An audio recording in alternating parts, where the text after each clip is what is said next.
আসসালামু আলাইকুম। আমরা চিরায়ত বলবিদ্যার সেকেন্ড চ্যাপ্টারে অয়েলার ল্যাগ্রাঞ্জ ব্যাপককলনী সমীকরণটা আজকে প্রমাণ করব। তো আমরা এর আগে যে ক্যালকুলাসের পরিবর্তন নীতি বা calculus variation law of calculus এই টপিকটা নিয়ে আমি দুইটা থিওরি ক্লাস দিয়েছিলাম। আপনারা খেয়াল করেন যে এর পূর্বের যেই ক্লাসগুলো ছিল, তো সেখানে দুইটা থিওরি ক্লাসের মধ্যে মানে থিওরি ক্লাসটা আমি দুইটা পার্টে করছিলাম। সেখানে ক্যালকুলাসের পরিবর্তন জিনিসটা কি সেই জিনিসটা নিয়ে আমি অনেক ডিটেইলসলি আলোচনা করছি। সেই আলোচনার করার কারণ হচ্ছে আমি যাতে আজকের এই ক্লাসটি করালে আপনারা ইজিলি বুঝতে পারেন। তো ওই দুইটা থিওরি ক্লাস আপনাকে দেখতেই হবে যদি এই ক্লাসটি আপনি ফুললি বুঝতে চান। আর যদি ওই ক্লাসগুলো না দেখেন তাহলে আপনি বুঝতে পারবেন হয়তো ক্লাসটা, তবে অত ভালো মতো নাও বুঝতে পারেন। তো আমি রেকমেন্ড করব আপনার হাতে যদি সময় থাকে, আপনি যদি পরীক্ষার কিছুদিন আগে যদি ক্লাসগুলো দেখেন তাহলে আপনি ওই থিওরি ক্লাসগুলো না দেখলেও চলবে। কিন্তু যদি আপনার হাতে সময় থাকে আপনি অবশ্যই থিওরি ক্লাস দুইটা দেখে নেবেন, কারণ ওই থিওরি ক্লাসটা দেখলে আপনার এই ক্লাসটা একদম পানির মতো হয়ে যাব এবং আপনি এই ক্লাসটা মনে রাখতে পারবেন অনেকদিন, না হলে কিন্তু ভুলে যাবেন। আচ্ছা, এখন আমরা এখানে অয়েলার ল্যাগ্রাঞ্জ ব্যাপককলনী যে সমীকরণটা আমরা প্রমাণ করব, এই সমীকরণের জন্য আমরা অবশ্যই কি ব্যবহার করব? ক্যালকুলাসের পরিবর্তন নীতি। তো অয়েলার এবং ল্যাগ্রাঞ্জ এই দুজন বিজ্ঞানী কি করছে? ক্যালকুলাসের পরিবর্তন নীতিটা ফলো করে ওই নীতির মাধ্যমে কি অয়েলার ল্যাগ্রাঞ্জের ওনারা একটা সমীকরণ বের করছে। সেই সমীকরণের নামটাই হচ্ছে অয়েলার ল্যাগ্রাঞ্জের সমীকরণ বা ব্যাপককলনী সমীকরণ।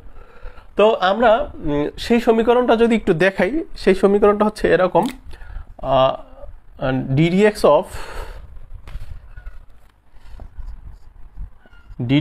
of del f del f del y dot minus del f by del y equal to 0। ঠিক আছে, এটা হচ্ছে অয়েলার ল্যাগ্রাঞ্জের ব্যাপককলনী সমীকরণ। এই সমীকরণের চেহারাটা অনেক রকম হয়। এখানে এফ না থেকে অনেক কিছুই হতে পারে, হ্যাঁ, নিচে ওয়াই না থেকে এক্সও হতে পারে। তবে এই পাশেরটা অবশ্যই নিচে যেই চলকটাই থাকুক সেটার উপরে একটা ডট থাকবে, পিছনেরটাতে ডট থাকবে না। এইটা হচ্ছে মূল বেসিকটা এই সূত্রের। তো এখন আমরা যেভাবে শুরু করব এই প্রশ্নটা, আমরা এখান থেকেই ডাইরেক্ট লেখা শুরু করে দেব। যে ধরি এফ একটি ফাংশন যা চলক ওয়াই ডট ও এক্স এর উপর নির্ভরশীল। এই তিনটা চলক আছে এখানে, একটা হচ্ছে ওয়াই আর একটা হচ্ছে ওয়াই ডট। এই দুটার মধ্যে কিন্তু তফাৎ আছে, আমরা অলরেডি জানি যে ওয়াই ডট হচ্ছে তাকে এক্স এর সাপেক্ষে একবার ডেরিভেটিভ করা হয়েছে, আর এক্স এর এই তিনটা চলকের উপর নির্ভরশীল। তাহলে এফ একটা ফাংশন যেটা আমি চিন্তা করলাম, তাহলে আমার কাছে কি আছে? এফ একটা ফাংশন আমি করব। তাহলে এফ কে যদি আমি একটা ফাংশন বানাইতে চাই, সেই ফাংশনে কয়টা চলকের উপর নির্ভরশীল? তিনটা। তাহলে তিনটা চলক কি কি? ওয়াই ডট এবং এক্স, নাকি? এইটাই তো একটা ফাংশন। আমরা ফাংশন কিভাবে লিখি? এফ অফ এক্স, এইটা একটা ফাংশন আমরা লিখি না? ফাংশনকে এইভাবে সংজ্ঞায়িত করি না? এখন এই ফাংশনের ব্র্যাকেটের ভিতরে এক্স মানে কি? সে শুধু এক্স এর উপর নির্ভরশীল। কিন্তু আমরা যেহেতু বলেই নিয়েছি যে আমাদের এই জিনিসটা মানে আমাদের এই প্রমাণটা আজকের এইটা তিনটা চলকের উপর নির্ভরশীল, তাই আমি এই ব্র্যাকেটের ভিতরে তিনটা দিছি। সিম্পল ব্যাপার। তাহলে এইটাকে আলটিমেটলি কি লেখা যায়? F equal to f y dot x, এই তিনটা চলকের হিসাবে লেখা যায়। তো আমরা এই কাজটাই করছি। এখানে দেখেন f equal to f y dot x equals to, এইটাকে 1 নং সমীকরণ দিছি, অর্থাৎ এই এফ ফাংশনটাকে তার চলক সহ লিখে আমরা একটা 1 নং সমীকরণ দিলাম। তো এটুকু তো আমরা দিতে পারি না? আচ্ছা, এখন এইখানে যে ওয়াই ডট যে জিনিসটা আমি বলছিলাম, এই যে ওয়াই ডটটা, এটাকে একবার ডেরিভেটিভ করা হয়েছে এক্সের সাপেক্ষে, তো এটা একটু লিখে দিছি। যেখানে ওয়াই ডট সমান সমান ডিওয়াই বাই ডিএক্স, অর্থাৎ ওয়াই ডটকে আমরা যদি ভাঙতে চাই তখন আমরা কি পাবো? ডিওয়াই বাই ডিএক্স পাবো। আর প্রান্ত বিন্দুতে ডেল্টা এক্স, যেটা ডেল্টা এক্স ইকুয়াল টু কত হয়? 0 হয়। এখন প্রান্ত বিন্দুতে ডেল্টা এক্স কেন 0 হয়, এই জিনিসটা কিন্তু আমি ওই থিওরি ক্লাসগুলোতে অনেক সুন্দর করে এক্সপ্লেইন করে দিছিলাম। তো আমি এখানে একটু বুঝাই দিই। ধরেন এইটা হচ্ছে আমার একটা রাস্তা, হ্যাঁ, আমার রাস্তা হচ্ছে পয়েন্ট 1 থেকে পয়েন্ট 2, এটা হচ্ছে আমার 1 নাম্বার গেট, এটা 2 নাম্বার গেট। এখন আমি 1 থেকে 2 নাম্বার গেটে আমি এই যে দাগটা দিছি সোজা সরাসরি এই দাগের মধ্যে দিয়েও যেতে পারি, অথবা আমি এখান থেকে এইভাবে ঘুরে ঘুরে ঘুরে ঘুরে এইখানে আসতে পারি, আবার এইখানে এইভাবেও আসতে পারি। ঠিক আছে, তো আমার কাছে কতগুলা সম্ভাব্য পথ আছে? আমার কাছে সম্ভাব্য পথ অসংখ্য আছে, কিন্তু ক্যালকুলাসের পরিবর্তন নীতি বলতে চাইতেছে যে আপনি ওই পথটা দিয়েই যাবেন যেই পথটা দিয়ে যাইতে আপনার মানে মিনিমাম কি লাগবে, সময়টা মিনিমাম লাগবে, বা আপনি খুব তাড়াতাড়ি যাইতে পারবেন না। এই জন্য আমরা যদি প্রান্ত বিন্দু দুইটা খেয়াল করি, প্রান্ত বিন্দু মানে কি, এই যে একটা বিন্দু, এই একটা বিন্দু, দেখেন এই প্রান্ত বিন্দুর মধ্যে পথ কয়টা আছে? ধরেন আমি এই বিন্দুটা, এই যে ক্রস যে জায়গায় দিছি, এই জায়গায় আমি কয়টা মানে পথ পাইছি? এই জায়গায় এই একটা পথ পাইছি, এই যে বাঁকা বাঁকা আরেকটা পথ পাইছি, আরেকটা পথ, মানে এই যে সোজা বরাবর আমি যদি ক্রস দাগটা টানি, তাহলে এইখানে একটা বাঁকা পথ, এইখানে একটা বাঁকা পথ, তাহলে আমার এই লাইন থেকে এই পথের দূরত্ব ধরলাম x, এই লাইন থেকে এই পথের দূরত্ব ধরলাম x1 x2। ঠিক আছে, তার মানে তাদের কিন্তু একটা সার্টেন দূরত্ব আছে এই জায়গায়, আছে না? এখন আপনি মনে করেন এই জায়গাটা আপনি দেখতে চান, তখন দেখেন এইখান থেকে এইটুকুর দূরত্ব আর এখান থেকে এইটুকুর দূরত্ব কিন্তু তফাৎ আছে, তাহলে এখান থেকে দূরত্ব কিন্তু কম, এখানে কিন্তু দূরত্ব কমছে আরো। আমি যদি আরো এইদিকে আসতে থাকি, এই লাইন থেকে এই লাইনের দূরত্ব খুবই কাছাকাছি, এই লাইন থেকে এই লাইনের দূরত্ব খুবই কাছাকাছি, যখন এইভাবে যাইতে যেতে আমি ওই প্রান্ত বিন্দুটাতে চলে যাব, তখন কিন্তু আমার এই যে সম্ভাব্য কতগুলো পথ এগুলো কিন্তু আর নাই, তখন কিন্তু ওই প্রান্ত বিন্দুতে সব পথে একত্রে কি আছে, মিল্লা আছে। এই জন্য সবগুলা দুইটা প্রান্তে কি হয়ে যায়, জিরো হয়ে যায়। এই জন্য আমরা লিখছি প্রান্ত বিন্দুতে ডেল্টা এক্স ইকুয়ালস টু কি, জিরো। তো এই জিনিসটা কিন্তু আমি আগেও বলছি যে আমি থিওরি ক্লাসে অনেক সুন্দর করে এক্সপ্লেন করে দিয়েছিলাম, এই জন্য এখানে একটু জাস্ট দেখাই দিলাম।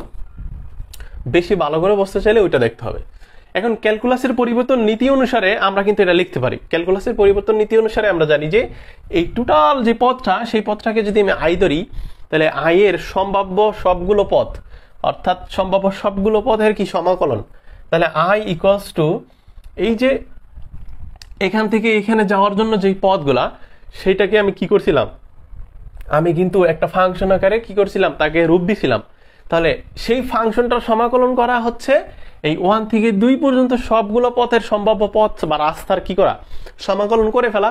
তাহলে আমরা কিন্তু এটা করলাম, তাহলে আই ইকুয়ালস টু, তাহলে আমার লিমিটটা হবে কি, x1 থেকে x2, আমরা y1 থেকে y2 নিতে পারি, এটা ইচ্ছা আপনার, কেউ চাইলে ওইটাও নিতে পারে ফাংশন হিসাবে। তো যাই হোক, আমরা লিমিটটা x থেকে x1 থেকে x2 নিলাম। তাহলে এই লিমিটের মধ্যে কাকে সমাকলন করা, এই f কে সমাকলন করা, তাহলে f কে লিখলাম, মানে f ফাংশনটা লিখলাম। তাহলে সমাকলন যেহেতু করছি, একটা এক্সট্রা dx তো দিতেই হবে আমাকে না, এই dx আর এই সমাকলন চিহ্নটাই হচ্ছে কি আমার, এটা একটা অপারেটর, সমাকলনীয় অপারেটর বা যোগজীকরণ অপারেটর। এখন এর মান সর্বোচ্চ বা সর্বনিম্ন হবে যদি এই যে সমাকলনের মানটা, এটা সর্বোচ্চ বা সর্বনিম্ন হবে যদি কি হয়, ডেল আই সমান 0 হয়। অর্থাৎ আমি যে সম্পূর্ণ পথটা পাইলাম সমাকলন কইরা, এই যে আইটা পাইলাম, সেই আই এর পরিবর্তন যদি আবার 0 হয়, তাহলে এটা কি হবে, সর্বোচ্চ হবে বা সর্বনিম্ন হবে। এই জিনিসটা আসলে ওই যে আমরা ক্যালকুলাস 1-এ পড়ছিলাম যে ফাংশনের চরম মান, ম্যাক্সিমাম, মিনিমাম, এরকম আমরা গরিষ্ঠ লঘিষ্ঠ টাইপের কিছু আছে, চরম মান, অবম মান, এইরকম অঙ্ক আছে, আপনারা করে আসছেন। সেই অঙ্কের মতোই আসলে যে এটা কিন্তু দেখেন ওই রকমই, একটা ডেরিভেটিভের মান যদি 0 হয়, তাহলে ওই মানটা সর্বোচ্চ বা সর্বনিম্ন হবে ফাংশনের ক্ষেত্রে। ঠিক আছে, তো এই জন্যই আমরা লিখছি সর্বোচ্চ বা সর্বনিম্ন হবে যদি ডেল্টা আই ইকুয়াল টু কি হয়, 0 হয়। অর্থাৎ এই আইটাকে যদি আমি আবার কি করি, আবার যদি ব্যবকলন করি, সেই মানটা যদি 0 হয়ে যায়, তখন এই যে সমাকলিত মানটা, এটা কি হবে, সর্বোচ্চ হইতে পারে অথবা সর্বনিম্ন, দুইটার একটা হবে। আচ্ছা, তাহলে আমরা কি করব, এই যে ডেল আছে, এই ডেলটা বাইরে লিখলাম, আইটা আছে, আই এর মান কত, এই সম্পূর্ণ এই যেটুক, তাহলে এই সম্পূর্ণ এটুক দেখে দেখে এখানে বসাইলাম ডেলের পাশে, হ্যাঁ বসাইছি, আর ওই পাশে যেহেতু 0 আছে, 0টা দিয়ে দিলাম। ঠিক আছে, এখন আমি একটা কাজ করবো, এখান থেকে এই ডেল যেটা আছে সেটা আমি রাখলাম, ডেলকে আমি এটার ভিতরে ঢুকাই দিতে পারি। আচ্ছা, ডেলটাকে আমি এটার ভিতরে ঢুকাই দিই, তাহলে x1 x2 রাখলাম, ডেলকে আমি ভিতরে ঢুকাই দিলাম, আর এই f এর যে ফাংশনটা, এইটাকে জাস্ট আমি এখন একটা ছোট্ট করে লিখে dx ইকুয়াল টু 0, অর্থাৎ এই ফাংশনটাকে এখানে একটু দেখে নিই, এখানে এক্সটা হবে না, কারণ আমি শুধু এফ আকারেই লিখবো এটাকে। দেখেন এই যে এই অংশটুকু, দেখেন এই অংশটুকুর মান কিন্তু এফ না, তাহলে এই এফটাই বসাই দিছি, এই অংশটুকুর মানে এফ বসাইছি, আর পাশে কি আছে ডিএক্স ইকুয়াল টু 0। এখন এটা কেন দিছি, এটা আমার একটু দরকার আছে, এই জন্য আমরা একটা লাইন একটু বেশি করে নিলাম, এইটাকে আমরা 2 নং সমীকরণ দিলাম। ঠিক আছে, তো আমি আশা করব আপনারা এতটুকু অন্তত বুঝতে পারছেন। এখন আমরা যে কাজটা করব, আমরা এই যে 1 নং সমীকরণ যেটা ছিল সেটাকে আমরা কি করব, এটাকে আমরা ব্যবকলন করব। ঠিক আছে, তাহলে এই সমীকরণকে ব্যবকলন করলে আমরা দেখি আগাই। এখন আমি এটা মুছে দেব, আমি এই নিচের লাইন থেকে করতেছি, যেহেতু আমার এখানে 1 নংটা লেখা আছে, আমরা এইখান থেকে আমি দেখে দেখে এটা করে দিতে পারবো। তো আমি সম্পূর্ণ মুছে দিতেছি। হ্যাঁ, আপনারা এতক্ষণ যা করাইছি সব আশা করি খাতায় তুলে নিছেন। এটা রাখলাম, 2 নংটা আমার দরকার আছে, আর এটা রাখলাম কি লিখে, আমি একটু দেখে দেখে 1 নং থেকে শুরু করব। ঠিক আছে, এই নিচ থেকে করতেছি। তাহলে 1 নংকে কি করব, 1 নংকে ব্যবকলন করে পাই, আমরা লিখব যে 1 নং সমীকরণকে ব্যবকলন করে পাই। তো ব্যবকলন করা কিন্তু খুবই ইজি না, কিন্তু এইখানে যে ব্যবকলনটা হবে সেটা হবে চেইন ব্যবকলন। তো এটা আমি দেখাচ্ছি এটা কিভাবে হয়। তো এখন আমাদের যে এই যে ডেল এফ, এই ভিতরে ডেল এফটা এটা আমাদের আনতে হবে। তো যাই হোক, আমরা 1 নংকে ব্যবকলন করলে ডেল এফ চলে আসবে। তাহলে 1 নংকে ব্যবকলন করা মানে কি, এই যে ডেল এফ করে দিলাম, মানে এটাই ব্যবকলন শুরু হবে এখন। ঠিক আছে, তাহলে এই পাশে যেহেতু শুধু এফ, তাহলে এফ কে ব্যবকলন করা মানে ডিএফ, তো সেটাকে আমরা ডেল্টা এফ ধরতেছি। ঠিক আছে, যেহেতু এখানে আমাদের ক্ষুদ্রাতি ক্ষুদ্র পরিবর্তন নিয়ে কাজ করা হইতেছে, এই জন্য আমরা ডেল্টা ধরছি। ইকুয়াল টু এই পাশের যেই রাশিটা আছে এইটাকে ব্যবকলন করাটাই হচ্ছে চ্যালেঞ্জ। এখন আমি যেই সিস্টেমে করব একবারে হুবহু আপনি ওই সিস্টেমই করবেন। ঠিক আছে, আমি আশা করি তাহলে আপনার ভুল হইব না। যদি আপনি নিজের নিয়মে করতে চান তাহলে হয়তো আপনি ভুল করে ফেলতে পারেন। তো এই জন্য আমি রেকমেন্ড করবো আমার সিস্টেমটাই করেন। এখন এটাকে কিভাবে করব দেখেন, যেহেতু আমরা ডেল এফ করছি এই পাশে, হ্যাঁ এই পাশে ডেল এফ করছি, আমাদের আমরা এই পাশে দিব ডিএল, এই ডেল। ঠিক আছে, এইটা দিব ডেল্টা এফ, কারণ এইখানে আমার মানটা ডেল্টা। তো এইখানে ডেল্টা করলে আমরা এই অঙ্কগুলো আমি আরেকটা জায়গায় হয়তো করছি, ক্লাসিক্যাল মেকানিক্সেই দেখাই। ধরেন আমাদের এই কাছে এইরকমই আমাদের ছিল, এক্স ডট ধরলাম, এই দুইটা ফাংশন আমার কাছে ছিল। আমি যদি উভয় পক্ষে ডি করি, মানে ডিফারেন্সিয়েট করি, ব্যবকলন করি, তাহলে এই পাশে ডি হইলে এই পাশে কিন্তু আমার অটোমেটিক ডেল আসতোই, একটা ডেল আসতোই, অটোমেটিক ডেল আসতো। পরবর্তীতে আবার এখানে আমাদের কি হতো, এরকম ডিএফ, এই যে এইটা হয়ে যেত, প্লাস আরেকটা যদি করতাম del f by del x dot dx dot, এই টাইপের হইতো। ঠিক আছে, তো এইখানে ডেলটা কিন্তু অটোমেটিক হয় এই সব চেইন রুলের ক্ষেত্রে। ঠিক আছে, তো বাইরে আমার ডেলটা থাকলো, এইখানে কিন্তু ডেল হবে, এই ডেল হবে। হ্যাঁ, তাহলে ডেল ডেল ডেল, যেহেতু আমার এইখানে এই যে বাইরে এফ, তো এই এফটা দিয়ে দিলাম। কিন্তু এই এফকে আমি কার সাপেক্ষে করব, এখানে তো 3টা চলক, তাহলে আমরা প্রথম ওয়াই এর সাপেক্ষে করব। তাহলে এফ কে ওয়াই এর সাপেক্ষে করলে ডেল ডেল এফ, তাহলে এই যে ডেল ডেল এফ, আর নিচে কার সাপেক্ষে করলাম, ওয়াই এর সাপেক্ষে, তাহলে নিচে ওয়াই দিয়ে দিলাম। দেখেন আমি যেভাবে করাই সেভাবে করবেন। আপনি কি করবেন, এইটাকে তো করছেন ডেল্টা এফ, এটা আর কিছু করার নেই, এটা যা আছে থাকলো, ইকুয়াল টু এফ কে কি করবেন, যেহেতু আপনি ব্যবকলন করতেছেন তাহলে ডেল এফ বাই ডেল লিখবেন, এই এফ কে ডেল এফ বাই ডেল লিখবেন কার সাপেক্ষে, তাহলে এখানে 3টা, যেহেতু প্রথমটা সাপেক্ষে আগে করেন, প্রথমটা সাপেক্ষে করলে নিচে প্রথমটা দিবেন। এখন যেহেতু প্রথমটা সাপেক্ষে করছেন, সেটাকে আবার কি করবেন, এই ডেলটা ওয়াই লিখে দিবেন। কারণ দেখেন আপনার এই পাশে ডেল্টা, আপনি এখানে চেইন রুল অ্যাপ্লাই করতেছেন, এই জন্য আপনার এইখানে ডেল ওয়াই লেখার পরেও আবার ওর নিজস্ব ডেল ওয়াই দিয়ে লিখতে হবে। এটা হচ্ছে তার নিজস্ব ডেল ওয়াই। ঠিক আছে, আচ্ছা এইটা আমি আবার সেকেন্ডটা দেখাইতেছি, তাহলে আরো ইজিলি বুঝে যাবেন। তাহলে এই দ্বিতীয় চলক দ্বারা যদি এফ কে করি তাহলে কি আপনি বলতে পারবেন যে তাহলে ভাইয়া ডেল এফ লিখবো আগে, হ্যাঁ লিখলেন। তারপরে যেহেতু দ্বিতীয়টা সাপেক্ষে করতেছি তাহলে ডেল ওয়াই ডট লিখবো। এখন এই যে ওয়াই ডটটা আমি করছি এটা তো আমার এই ডেল্টায় মানে ডেল্টাতে আসে নাই, এই জন্য আমাকে কি করতে হবে, এই ডেল্টা ওয়াই ডট আকারে লিখতে হবে। ঠিক আছে, আমি দেখতেছি হ্যাঁ আমরা ঠিক মতো আগাচ্ছি। তাহলে পরেরটা কি হবে, পরেরটা এটা আপনারা এখন ধরেই ফেলছেন।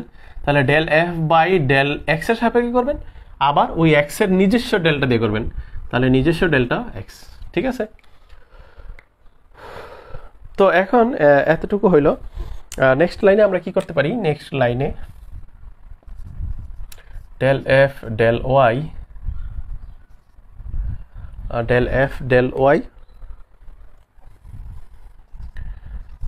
Plus del f del y dot এইখানে এই মানটা 0। এখন এই মানটা কেন 0 হলো, দেখেন আমি কিন্তু প্রথমে লিখে লিখছিলাম যে প্রান্ত বিন্দুতে ডেল্টা এক্স এর মান 0, তো এই জন্য এই মানটা আমি যদি 0 বসাই পরবর্তী ডেরিভেশনের মানটাকেও তারা কি করে সে 0 করে দেয়, এই জন্য টোটালটা 0। এখন তাহলে পরের লাইনে আপনারা এই 0টা সহ বাদ দিয়ে এইরকম লিখে দিতে পারেন। ঠিক আছে, আমি এখানে এটাই লিখে দিলাম। এখন এইটাকে আমরা একটা সমীকরণ দিতে পারি, 3 নং সমীকরণ। ঠিক আছে, এখন আমরা কি করব, 3 নং সমীকরণের মান আমরা 2 নং এ বসাবো। ঠিক আছে, দেখেন আমাদের 2 নং এ কি ছিল, ডেল্টা এফ, আর আমরা 3 নং এ পাইছি কি ডেল্টা এফ এর মান পাই গেছি বড়টা। তাহলে এই মানটাকে আমি এই জায়গায় বসাবো, আর বাকি যা আছে এই লাইনটা সেম থাকবে। ঠিক আছে, তাহলে আমি এইটা করি।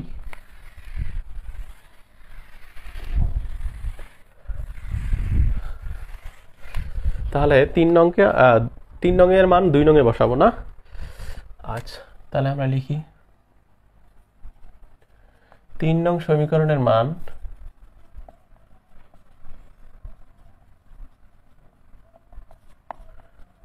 দুই নং সমীকরণে বসিয়ে পাই। ঠিক আছে, তাহলে এখন দেখেন আমরা লিখতে পারি এই জায়গায় যে লিমিটটা ছিল লিমিটটা বসাই দিই x1 x2। আচ্ছা, ডেল এফ, এই যে ডেল এফ এর মান কিন্তু এটা ছিল আমাদের না, ডেল এফ কিন্তু আমরা এটা বার করছি। তাহলে এই সম্পূর্ণ মানটা লিখি del f del y del f del y dot. ঠিক আছে, এটা লিখলাম। আমরা একটু ব্র্যাকেট দিয়ে দিতে পারি চাইলে যাতে বোঝা যায় ইজিলি। দেন ডেল এক্স, এই ডিএক্স আছে ইকুয়াল টু 0। তাহলে আমি জাস্ট এই লাইনটা দেখে দেখে লিখছি, তাহলে এইটুক আমার আর দরকার নেই। এখন এই লাইন থেকে আমরা কি করব, ইন্টিগ্রেশনটা করতে থাকবো। তো দেখি এখানে কি করা যায়, এটাকে যেহেতু দুইটা আছে আমরা সেপারেট করে দিই ইন্টিগ্রেশন সহ। x1 থেকে x2 লিমিট করে দিলাম, ডেল এফ ডেল ওয়াই, আর এই dx তো ওর সাথে গুণ আছে, তাহলে dx প্লাসের প্লাস, আবার ইন্টিগ্রেশনটা ওর সাথে হবে। তাহলে x1 x2 মানে এটা সেপারেট করে দিতেছি, আশা করি এগুলো তো আপনারা সিম্পল বিষয়গুলো বুঝতেছেন। Del y dot delta y dot dx equal to 0। ঠিক আছে, এতটুকু করার পর আমরা একটা কাজ করি, এই পাশের অংশটাকে ওই পাশে নিয়ে যাই, তাহলে মাইনাস আকারে লিখে দিতে পারি আমরা। 4 নং সমীকরণ দেবে এটাকে, লিমিট x1 থেকে x2 del f del y delta y dx equals to, এটা ওই পাশে গেলে মাইনাস হয়ে যাবে, প্লাস আসছিল x1 x2 del f del y dot dx। আচ্ছা, এটা তো ইকুয়াল টু হবে না, 0 হবে না, যা আছে তা। ঠিক আছে, এইটাকে আমরা 4 নং সমীকরণ দিব। অঙ্কটা আসলে আজকের অঙ্কটা খুবই সহজ, এটা আমার কাছে কঠিন কিছুই লাগতেছে না, একদমই সহজ লাগতেছে। এখন এই যে আমরা এই অংশটুকু করছি, আমাদের কি করতে হবে, আমাদের এই যে এই পাশের যে অংশটুকু আছে এই অংশটুকুকে আমরা কি করব, ইন্টিগ্রেশনটা করে তারপরে এই 4 নঙে আবার এই ইন্টিগ্রেশনের মানটা এখানে বসাবো, বসায়া তারপরে প্লাস মাইনাস করলেই আমাদের এই অঙ্ক আজকের জন্য শেষ হয়ে যাবে। ঠিক আছে, তো আমি এখন যে কাজটা করব, আমরা এই মাইনাসটা বাদে শুধু এতটুকুর হিসাবটা আমরা করব। ঠিক আছে, তাহলে আমি এখানে ক্লিন করি, আমার তো জায়গা নাই, বোর্ড ছোট তো, তাই আপনাদের একটু কষ্ট হয় জানি, খাতায় তুলে নেবেন সাথে সাথে, তাহলে আপনার আর কোনো রকম লাগবে না। তাহলে এখন আমরা লিখতে পারি কি, এই অংশটুকু লিখতে পারি x1 থেকে x2 লিমিটের মধ্যে del f del y dot dx। ঠিক আছে, এইটুকুর আমরা কি করব, ইন্টিগ্রেশনটা করে দেব। এখন এইটুকুর ইন্টিগ্রেশনটা যদি আমি করি, কি করব, প্রথমে এই del y ডটের মানটাকে আমরা একটু ভাঙায় নেব। তাহলে খেয়াল করি, y ডট মানে কি dx অফ y না, তা আমার যদি del y ডট থাকতো তাহলে এই জাস্ট y এর সাথে del y টাই বসে যেত, এটাই তো ওর সাথে যে থাকবে তাই বসতো।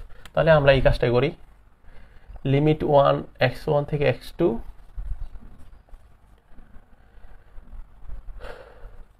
del y dot dx of del y dx। ঠিক আছে, মানে এই অংশটুকু ভাঙাইছে আর কি, মাঝখানেরটা।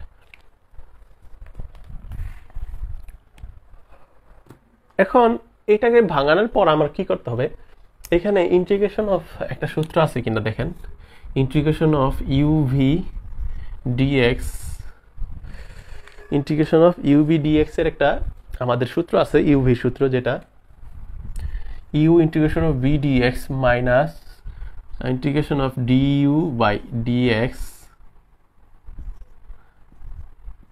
Integration of b dx of dx। ঠিক আছে, এটা হচ্ছে uv এর ইন্টিগ্রেশনের সূত্র। ঠিক আছে, uv এর সূত্র যেটা ইন্টিগ্রেশনের ক্ষেত্রে, তো আমরা এইটাকে এই সূত্রের মাধ্যমে প্রকাশ করব কিভাবে দেখেন, এখানে এইটুকু হচ্ছে আমার একটা ফাংশন আর এইটুকু হচ্ছে আমার আরেকটা ফাংশন, এটা হচ্ছে u, এটা হচ্ছে v।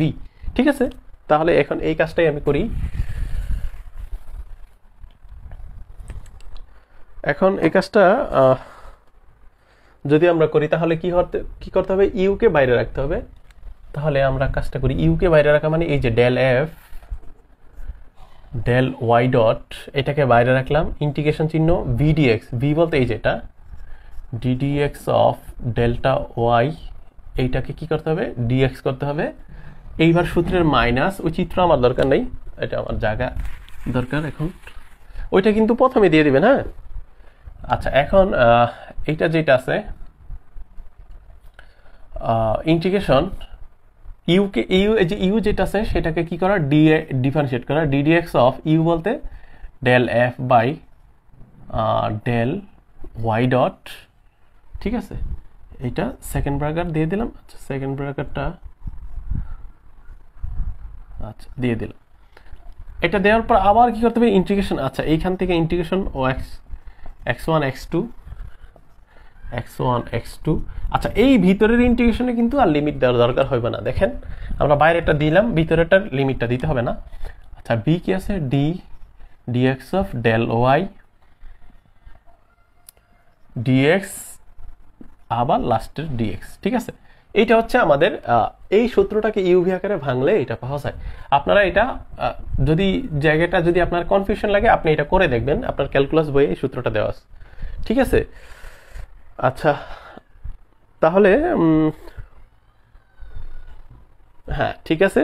আচ্ছা, এটা একটু মুছে দিই, আমার খাতা আমার সাথে যেহেতু নোটটা আছে আমি দেখে পরে বসাইতে পারবো, এখানে আপনাদের একটু ভেঙে করে দিতেছি। আচ্ছা, এখন আমরা যে কাজটা করতে পারি,